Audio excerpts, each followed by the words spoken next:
হাসপাতালের বিছানায় শুয়ে এভাবেই নির্যাতনের চিহ্নগুলো দেখাচ্ছিলেন রিকশা চালক হাসান প্রামাণিক। তার অভিযোগ, রিকশা ভাড়া না দেওয়ার প্রতিবাদ করায় স্থানীয় বিএনপি নেতা ও তার ছেলে তুলে নিয়ে নির্মমভাবে নির্যাতন করেছে। বর্তমানে সে ফরিদপুর জেনারেল হাসপাতালে চিকিৎসাধীন রয়েছে। আমি একজন রিকশা চালাই আব্দুর রহমান নামে একটি লোক আছে, সে মাঝে মাঝে আমার রিকশায় উঠে, কিন্তু ভাড়া দেয় না। পরে একদিন আমার রিকশায় উঠতে চাইছে, আমি তারে নিতে চাইনি। তাই বলছি যে আপনি তো আমার 10 টাকাও ভাড়া দেন না। সেই জন্য সেই কথা তার ছেলে শুনছে। পরে দোকান থেকে মোটরসাইকেল পাঠাইছে দুইটা লোক নিয়ে।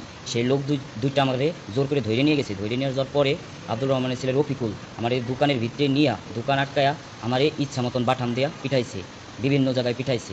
আমার একটা কিডনি নাই, তারপর আমি তার পায়ে পড়ছি, তারপর আমার ঘাড় পাইছে একটা বাড়ি দিয়ে আমার বাটামটা পর্যন্ত ভাঙিয়ে ফেলাইছি। নির্যাতনের শিকার হাসান প্রামাণিক ফরিদপুর পৌরসভার 11 নং ওয়ার্ডের আদমপুর এলাকার ইউসুফ প্রামাণিকের ছেলে। তার বাবা ইউসুফ প্রামাণিকের সাথে কথা বলে জানা যায়, গত 20 বছর আগে পদ্মা নদীর ভাঙনের শিকার হয়ে আদমপুর এলাকায় ওই বিএনপি নেতার বাড়ির পাশে এক আত্মীয়ের জমিতে বসতঘর তুলে বসবাস করে আসছেন। তার 3 ছেলের মধ্যে হাসান মেজো এবং ছোট ছেলে মানসিক রোগী। গত 3 বছর আগে হাসান প্রামাণিকের একটি